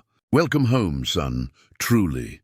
It was a small moment, but it mattered. As they left the store, Lucas seemed lighter somehow. They reached the homestead in late afternoon. James got out of the truck and stood staring at the ruins, trying to picture what had been. "It was beautiful," Lucas said, coming to stand beside his son. 2 stories, wraparound porch, your grandmother's garden out front. Your grandfather built it with his own hands. Can we really rebuild it?" "We can. It'll take time and money and a lot of work. But yes." James walked around the foundation, examining the stone corners that remained. "I want to help. Like actually help, not just pretend to help." "Then you will." Ever and Lily were unloading supplies from the trucks when a vehicle approached on the access road. a sheriff's department SUV. Ever tensed, but Lucas touched her shoulder. It's okay. Morrison said they might send someone to check on us. A deputy stepped out, young and nervous. Mr. Rook? Ms. Rook? I'm Deputy Karen Ortega. I've been assigned to make sure you all get settled safely. There's been she hesitated, some talk in town. Not everyone's happy about how things went down. My orders are to make sure nobody bothers you. We appreciate that, Lucas said. Also, the new interim mayor wanted me to give you this. She handed over an envelope. Inside was a letter of apology on town letterhead, signed by a name Ever didn't recognize. We deeply regret the injustice done to Lucas Rook and the Rook family. The town of Coldwater commits to making amends however possible. It's a start, Lucas said, folding the letter. Deputy Ortega lingered. My mum worked at the hospital with you, she said to Ever. She always said you were the best nurse in Billings, that you saved her life once when she had complications during my birth. Ever searched her memory. Maria Ortega? That's her. She wanted you to know. She never believed what they said about your brother. She was one of the people who questioned the suicide ruling. Tell her thank you. That means more than you know. After the deputy left, they set up camp in the barn. Lucas had hidden supplies there over the years, sleeping bags, camping equipment, even a small generator. It wasn't comfortable, but it was functional. As darkness fell, they built a fire in the clearing and sat around it, 5 people bound by blood and choice and shared trauma. James asked more questions, and Lucas answered honestly, about the attack that nearly killed him, about the years of hiding, about watching from a distance as his son grew up. Did you see me? James asked. Like in person? A few times. Your mother would take you to parks in Missoula, and I'd watch from far away. Once when you were 8, I saw you hit a home run. I wanted so badly to run down from the bleachers and tell you how proud I was. Why didn't you? Because men were still looking for me. If they'd seen me approach you and your mother, they would have known. And then you'd both be targets. James absorbed this. That sucks. Yeah, Lucas agreed. It really does. But it's over now. Like really over? It is. Geen and his people are in federal custody. The FBI is dismantling their whole operation. We're safe now. James nodded, then asked quietly, Can I call you Dad? Or is that weird? Lucas's eyes filled. I would love that more than anything in the world. Okay, Dad. James tested the word, smiled a little. Sounds weird. But good weird. Later, after James and Rachel had gone to sleep, the 4 adults remained by the fire. Lily had her head on Lucas's shoulder. Ever sat across from them, watching the flames. What will you do? Lucas asked her. Now that this is all over, I don't know.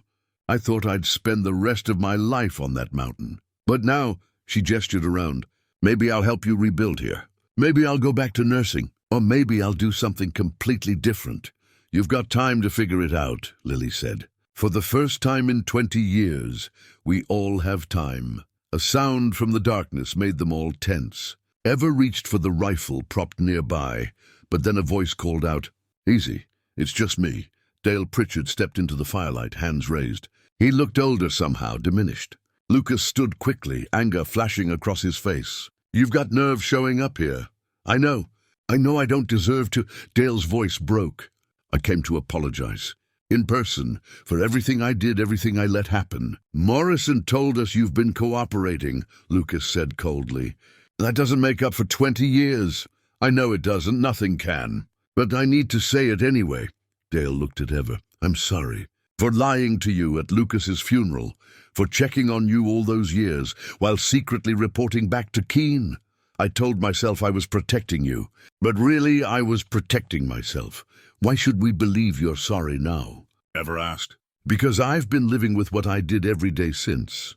Because I have a daughter who looks at me differently now that she knows the truth.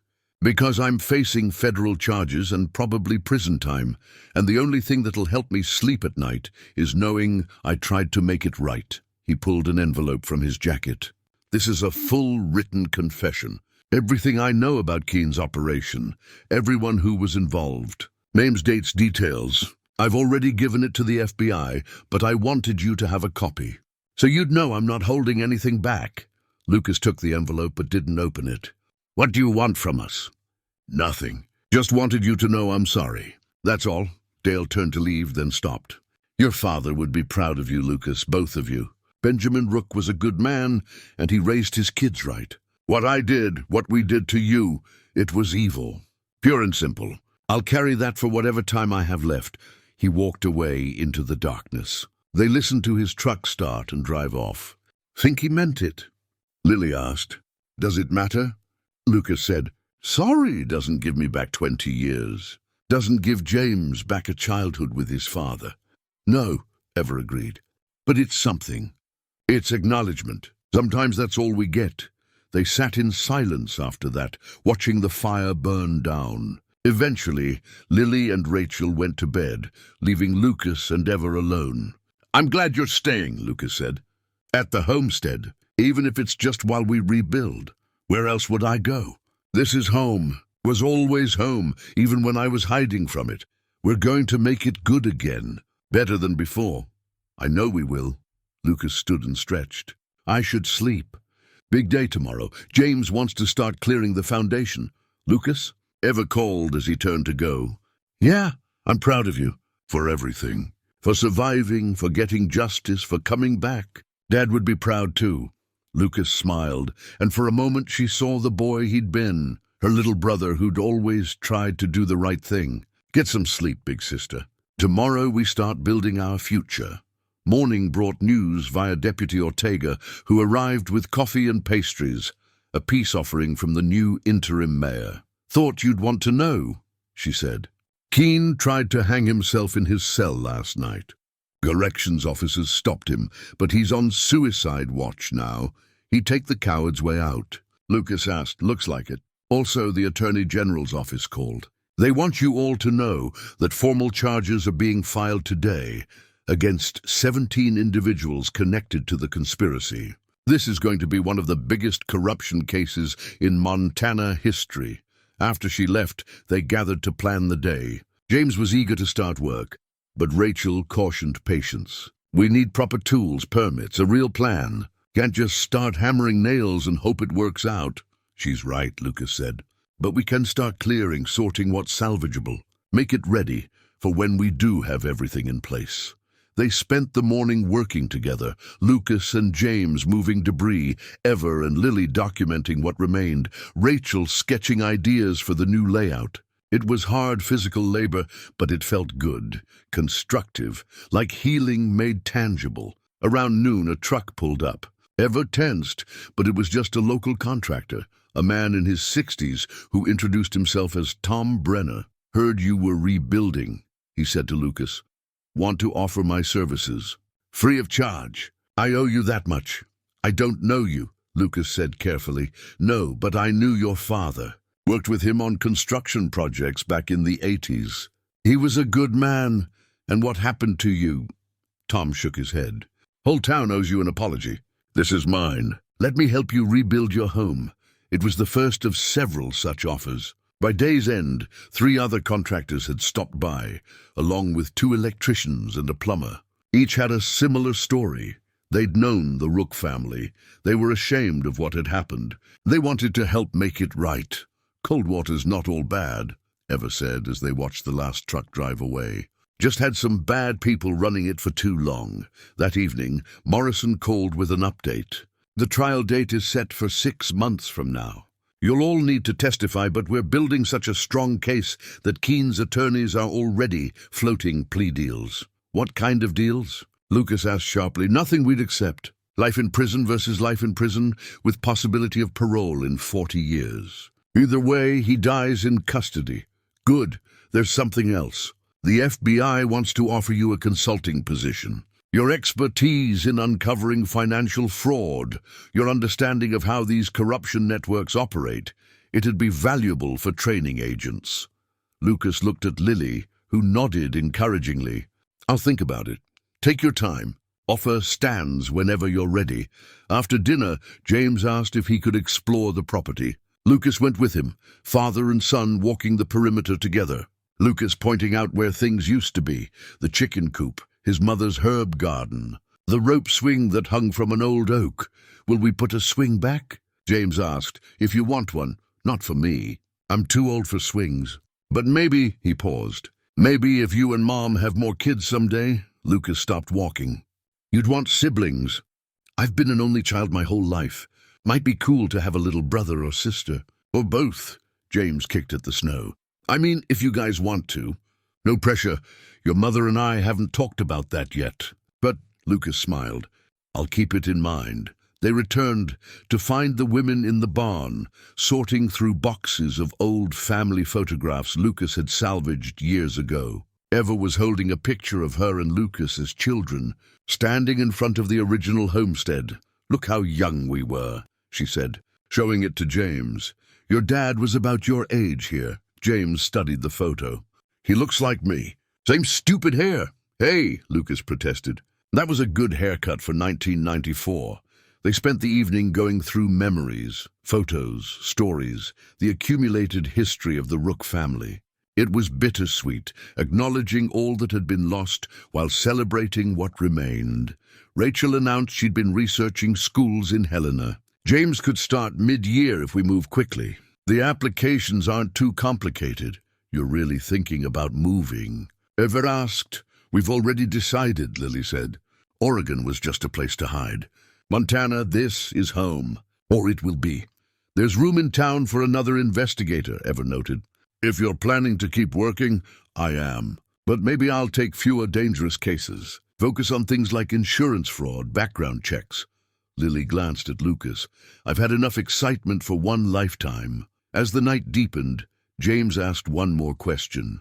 What happened to the people who actually killed Keene's victims? You said he hired people.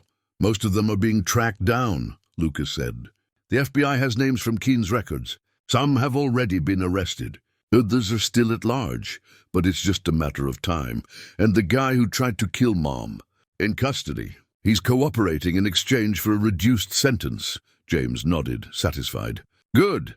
I hope they all rot. Later, when James had fallen asleep and Rachel had retired as well, the three survivors of the ordeal sat outside beneath a sky brilliant with stars. The cold was sharp but clean, the kind of cold that made you feel alive rather than threatened. I keep thinking about what comes next, Lily said. We've been living in crisis mode for so long. What do we do when life is just normal? We live it, Lucas said simply. We get up every morning and we live it. We build the house. We raise James. We figure out who we are when we're not running or hiding or fighting. Sounds boring. Lily teased. Sounds perfect, Lucas countered. Ever stood and walked to where the house had once stood, to the stone foundation that still marked the boundaries of home.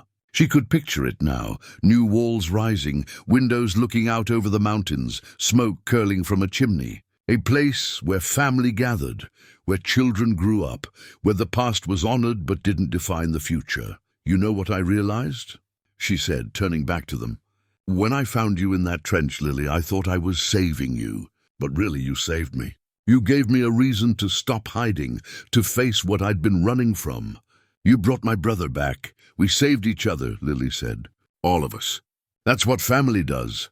Lucas joined Ever at the foundation, put his arm around her shoulders. Tomorrow we start fresh.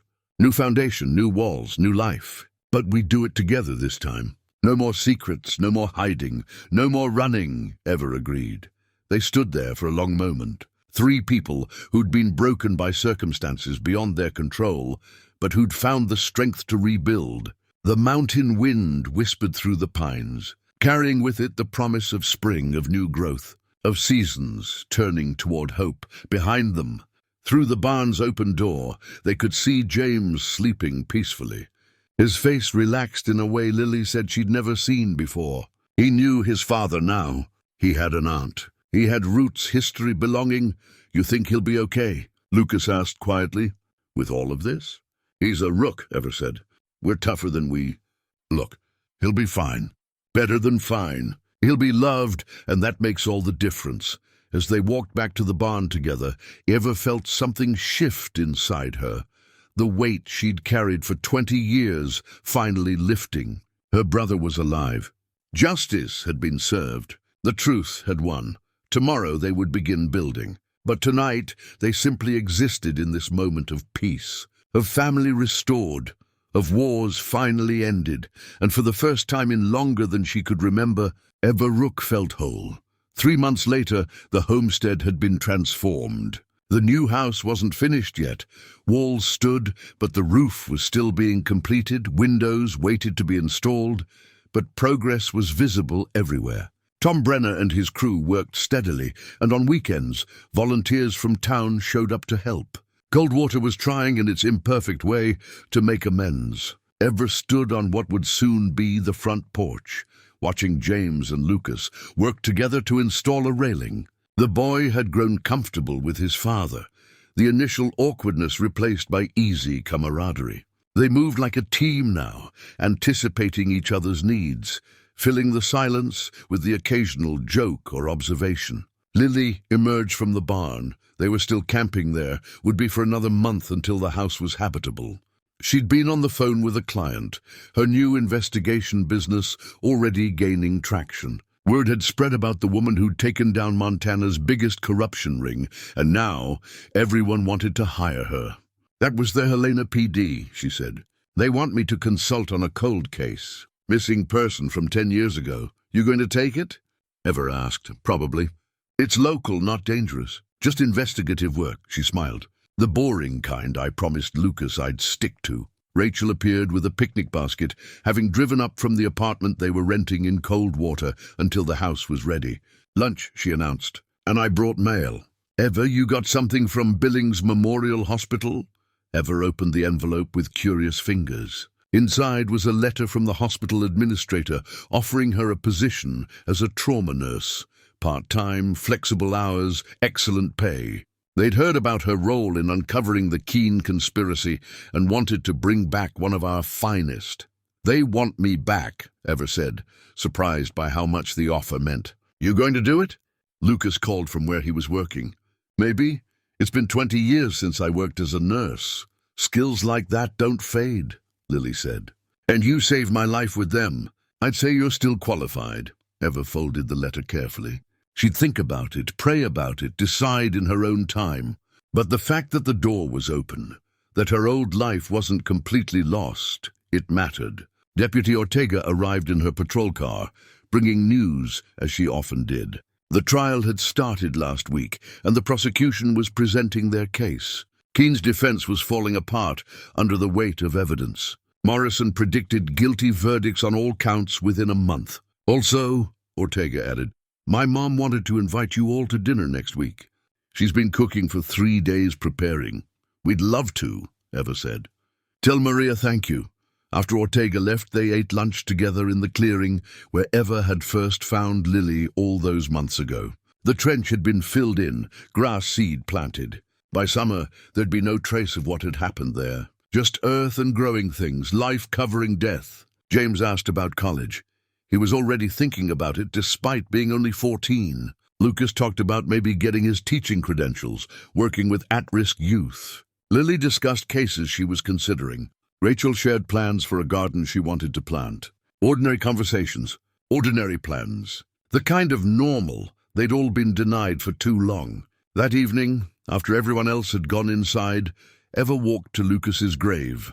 The memorial stone that stood in the old Coldwater cemetery with his name and false death date. She'd asked if he wanted it removed, but he'd said no.